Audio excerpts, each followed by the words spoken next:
रामायण को महज एक काल्पनिक रचना मानना चाहिए या फिर भारत के इतिहास का एक विश्वसनीय ग्रंथ। इस बात को लेकर अक्सर बहस होती है। जहां आधुनिक इतिहासकार इसे इतिहास के विश्वसनीय दस्तावेज के तौर पर स्वीकार करने से इनकार करते हैं, वहीं कई धर्मावलंबी का यह अटल विश्वास है कि रामायण में वर्णित घटनाएं वास्तव में घटित हुई थी।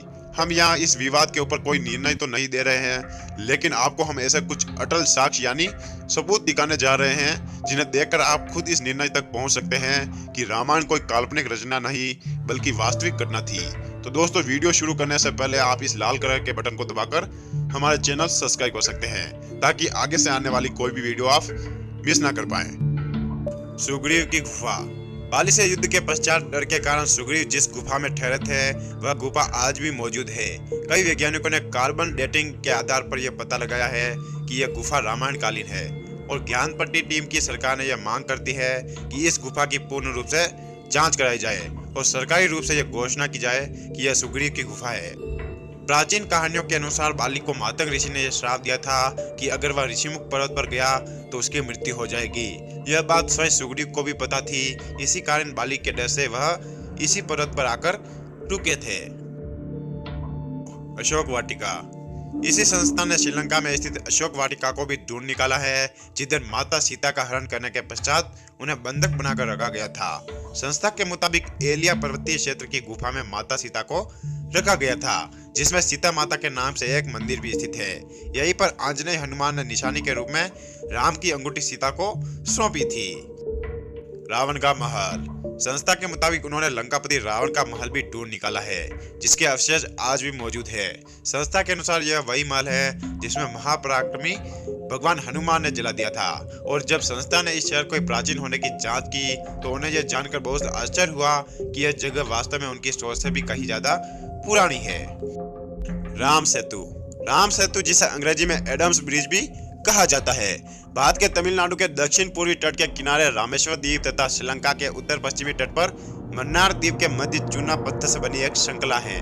भौगोलिक प्रमाणों से पता चलता है कि किसी समय यह सेतु भारत तथा श्रीलंका को भूमार्ग से आपस में जोड़ता था। यह पुल करीब 18 मील यानी कि 30 किलोमीटर लंबा है। ऐसा माना जाता है कि 15वीं शताब्दी तक पैदल पार करने योग्य था। एक चक्रवात के कारण यह पुल अपने पूर्ण स्वरूप में नहीं रहा। राम सेतु एक बार फिर तब सुर्खियों में आया जब नासा के उपग्रह द्वारा लिए गए चित्र मीडिया में सुर्खियां बने थे।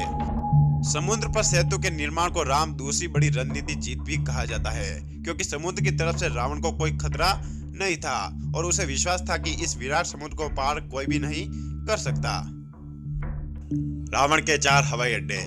यह बहुत ही दुर्भाग्यपूर्ण बात है कि बाद में रामायण के ऊपर अनुसंधान नहीं किया गया, अथवा यह कहा जाए कि अनुसंधान करने की हर कोशिश को दबा दिया गया।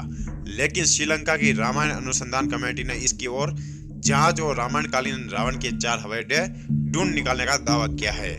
यह कमेटी लगभग 9 साल से पूरे श्रीलंका का कोना कोना छान रही थी, जिसके कारण कई चौंकाने वाले जानकारियां प्राप्त हुई हैं। इस कमेटी के अध्यक्ष अशोक केंद्र के मुताबिक रामायण में जो भी श्रीलंका कही गई है वह आज भी वर्तमान में श्रीलंका ही है। उन्होंने रावण के 4 हवाई अड्डे खोजे हैं, जिनके नाम इस प्रकार है: उसान गोड़ा, गुरुल पोथा, तोतुल पोथा कंदा तथा वारिया पोला है। उसान गोड़ा रावण का निजी हवाई अड्डा था तथा यहाँ का रनवे लाल रंग का था।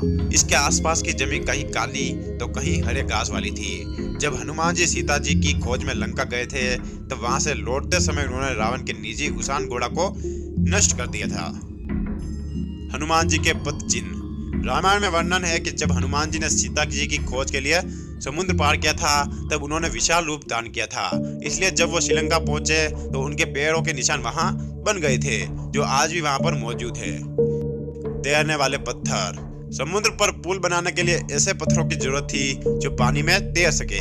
ऐसे में नल और नील को मिले श्राप की वजह से वो सभी पत्थर जिन्हें नल और नील ने छुआ था वो सभी पानी में तैरने लगे। उन्हीं पत्थरों पर राम लिखकर उनके पुल बनाया गया। सुनामी के बाद रामेश्वर में उन पत्थरों में से कुछ अलग कर जमीन पर आ गए। शोधकर्ताओं ने जब उसे दोबारा पानी में फेंका तो वह तैरने लग रहे थे। श्रीलंका में हिमालय की जड़ी बूटी। श्रीलंका में उस स्थान पर जहां लक्ष्मण मूर्छित होकर गिरे थे और उन्हें संजीवनी दी गई थी, वहां हिमालय की दुर्लभ जड़ी बूटियों के अंश मिले हैं। हिमालय की जड़ी बूटियों का श्रीलंका में पाया जाना राम के होने का प्रमाण है। तो दोस्तों ये थे रामायण के वो 8 सबूत जो रामायण को काल्पनिक नहीं बल्कि वास्तविक घटना साबित करते हैं। तो दोस्तों उम्मीद करता हूँ आपको यह वीडियो पसंद आई होगी। अगर पसंद आई है तो लाइक करें और अपने दोस्तों के साथ शेयर करें और हमारे चैनल मिस्टीरियस हिंदी को सब्सक्राइब करना बिल्कुल ना भूलें ताकि आगे से आने वाली कोई भी वीडियो आप मिस ना कर पाए। मैं मिलता हूँ ऐसे ही एक और इंटरेस्टिंग वीडियो के साथ, तब तक के लिए धन्यवाद।